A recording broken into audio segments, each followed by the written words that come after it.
Good evening, students. ഞാൻ ഇന്ന് നിങ്ങൾക്ക് വേണ്ടി എടുക്കാൻ പോകുന്ന ടോപ്പിക്ക്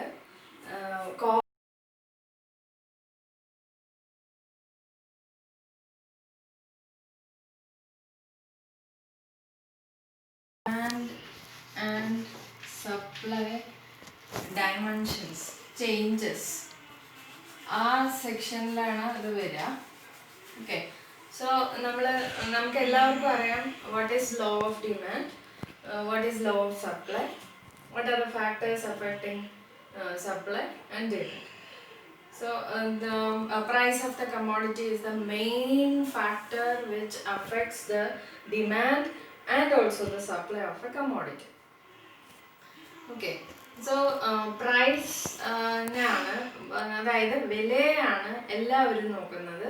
കൺസ്യൂമേഴ്സ് ആയാലും പ്രൊഡ്യൂസേഴ്സ് ആയാലും അതിൻ്റെ വില എത്രയാണെന്നും അത് എത്രത്തോളം ഉണ്ടെന്നും അത് അഫോർഡബിൾ ആണോ എന്നും എല്ലാം നോക്കിയിട്ടാണ് ഡിമാൻഡ് ചെയ്യുന്നതും അതേപോലെ പ്രൊഡ്യൂസേഴ്സ് അതിനനുസരിച്ച് പ്രൊഡ്യൂസ് ചെയ്യുന്നതും. അപ്പോൾ ഇത് ഡിമാൻഡിനനുസരിച്ച് പ്രൈസ് ചേഞ്ച് ചെയ്യുകയും പ്രൈസിനനുസരിച്ച് സപ്ലൈ ചേഞ്ച് ചെയ്യുകയും ഇങ്ങനെ ഉണ്ടാവുന്ന ഈ സൈക്ലിക്കൽ ചേഞ്ചിനെയാണ് കോബ്വെബ് മോഡൽ എന്ന് നമ്മൾ അറിയപ്പെടുന്നത്. ഈ മോഡൽ അഗ്രികൾച്ചറൽ എക്കണോമിക്സിൽ അഗ്രികൾച്ചറൽ സെക്ഷനിലാണ് ഈ കോബ്വെബ് പ്രൈസ് ഇഫക്റ്റ്, പ്രൈസിന്റെ ചേഞ്ച് ഒരു വെബ് രീതിയിൽ ചേഞ്ച് ചെയ്ത് വരുന്നത് അഗ്രികൾച്ചറിലാണ് നമുക്ക് ഏറ്റവും കൂടുതൽ കാണാൻ സാധിക്കുക. അതായത് ഇപ്പോൾ ഒരു അഗ്രികൾച്ചറൽ പ്രോഡക്റ്റ് നിങ്ങൾ ഏതെങ്കിലും ഒന്ന് അസ്യൂം ചെയ്ത് നോക്കുക. ഏതെങ്കിലും ഒരു പ്രോഡക്റ്റ്, ആ പ്രോഡക്റ്റിൻ്റെ പ്രൊഡക്ഷൻ സപ്ലൈ തീരുമാനിക്കുന്നത് ഫാമേഴ്സ് പ്രൈസ് നോക്കിയിട്ടായിരിക്കും. ഫോർ എക്സാമ്പിൾ, ഒരു സീസണിൽ ഹൈ പ്രൈസ്, പീക്ക് പ്രൈസ് ഉണ്ടായെന്ന് വിചാരിക്കാം. ഒരു സാധനത്തിന് നല്ലോണം പ്രൈസ് ഉണ്ടായിട്ടുണ്ട്. So they decided to supply more, they decided to produce more. What happens in the next season in the agriculture, in the next season what happens, supply increases. That is അതായത് ഇപ്പം price കൂടുതൽ, നല്ല വില കൂടുതലുണ്ട് എന്ന് വിചാരിച്ചിട്ട് farmers കൂടുതൽ plan ചെയ്യും. അടുത്ത സീസണിൽ കൂടുതൽ പ്രൊഡ്യൂസ് ചെയ്യാമെന്ന് വിചാരിക്കും. അങ്ങനെ കൂടുതലാവുന്ന സമയത്ത് സപ്ലൈ കൂടും. സപ്ലൈ കൂടിയാൽ നിങ്ങൾക്ക് എല്ലാവർക്കും അറിയാം എന്താവും, പ്രൈസ് കുറയും. So in the next season what they expect, that is this price will be lower in the next season. Again what happens, expecting low price in the next season, they will plan only a lesser amount of supply in the next season for that product. For example, if the price has been reduced due to oversupply in the case of paddy, അതായത് നെല്ല് എന്നുള്ള ആ ഒരു product അല്ലെങ്കിൽ അരി എന്നുള്ള ആ ഒരു പ്രോഡക്റ്റിന് സപ്ലൈ കൂടി എന്നുള്ളത് കൊണ്ട് പ്രൈസ് കുറഞ്ഞു കഴിഞ്ഞാൽ what the paddy farmers will do, they will switch over to other commodities whose price is very high. വേറെ ഏതെങ്കിലും ഒരു പ്രൈസ് കൂടുതലുള്ള കമ്മോഡിറ്റിയിലേക്ക് അവർ ചേഞ്ച് ചെയ്യും. അപ്പോൾ എന്താവും, ഇതിൻ്റെ സപ്ലൈ കുറയും, റൈസിൻ്റെ സപ്ലൈ കുറയും, മറ്റേ അവർ കോൺസെൻട്രേറ്റ് ചെയ്യുന്ന സപ്ലൈ കൂടുകയും ചെയ്യും. The price of, because of the lesser amount of supply, because of the non-availability of that product, price will increase. So what happens next season, they will continue to expect that this price will be persistent in the next season also, so they will switch over from other commodity to rice. So what happens, the of rice increases and so on. This cyclical process continues and continues. It looks like a web. When we draw the demand and supply accordingly, the process will be looking like a web. Okay.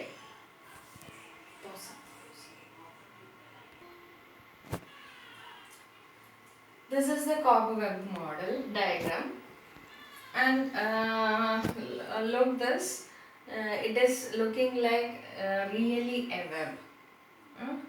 നമുക്കിനി ഇത് explain ചെയ്യുമ്പോൾ clear ആയിട്ട് മനസ്സിലാവും. Okay, assume that an an equilibrium was there, and a demand and supply curve is became at equilibrium at point this, and OP1 is the price. Okay, ഇവിടെ ഒരു demand curve ഉണ്ടായിരുന്നു, ആ supply curve existing supply കർവായിട്ട് intersect ചെയ്തു, അതിനനുസരിച്ചുള്ള price നിങ്ങൾക്കറിയാലോ OP1 ആണ്. ഈ OP1 എന്നുള്ള പ്രൈസ് ഫിക്സ് ചെയ്തിരിക്കുകയായിരുന്നു. അങ്ങനെ ഇരിക്കുന്ന സമയത്താണ് പെട്ടെന്ന് whatever be the reason, it is not indicated. Some reason, because of some reason, what happens is that the demand curve jumps and shifts into DD.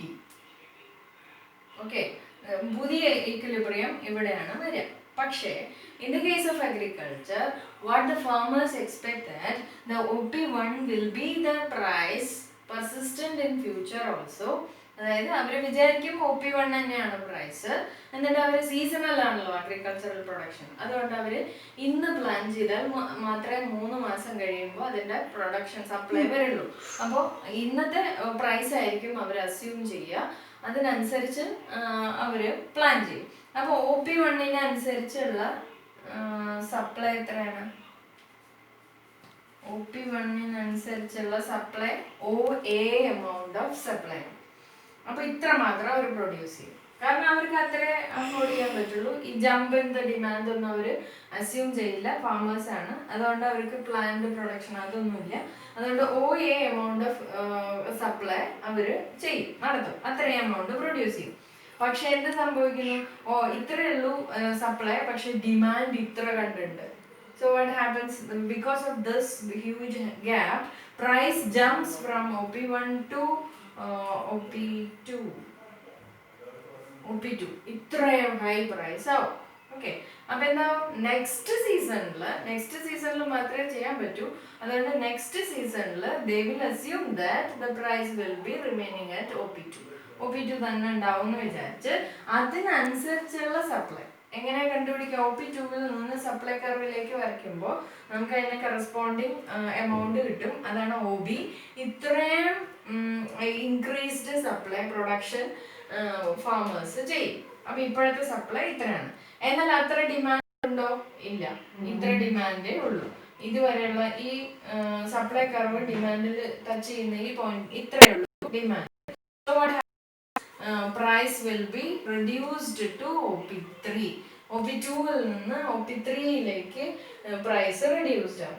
This process continues and it will be changing. The price will change. They will assume that in the next season this is the price, and again they will continue to assume and produce.